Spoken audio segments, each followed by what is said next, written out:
Hi everyone, I hope you're all doing well. In today's video we'll be making this off-the-shoulder Milkmaid style top. Cut out all of your pieces, the drafting tutorial will be linked below.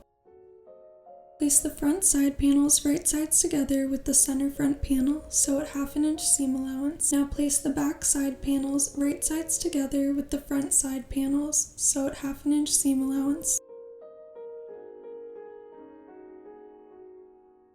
Pin the rounded edge of the sleeve hem up 1/2 inch and sew down at 3/8 of an inch. Use the safety pin to pull through the armband elastic. Stop when the other end is at the opening of the hem and sew down.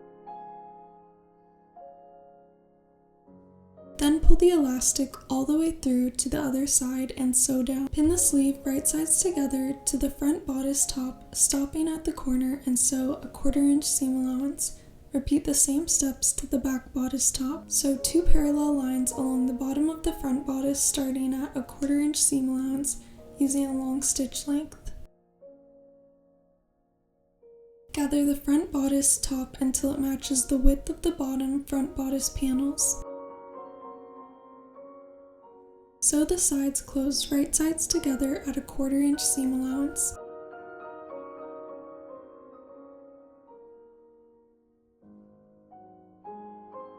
Hem 1/2 inch all around the top, including sleeves, and sew down at 3/8 of an inch, leaving an opening for elastic. Pull the elastic through the opening, pin the end just before it reaches the opening, and pull the rest through to the other side. Sew the ends of the elastic together at a 1/4 inch seam allowance. Use a small zigzag stitch. Sew the opening closed. For the sheared back panel, hand wind a bobbin with elastic thread. Make sure there is little to no tension while winding. Make sure you loosen the bobbin tension and test before.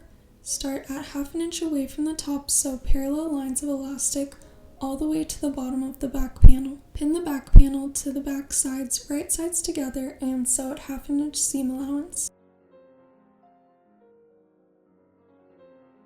Sew the top to the bottom right sides together at 1/2 inch seam allowance. Add embellishments, and you're done. Thank you so much for watching. Don't forget to comment, rate, and subscribe. Bye!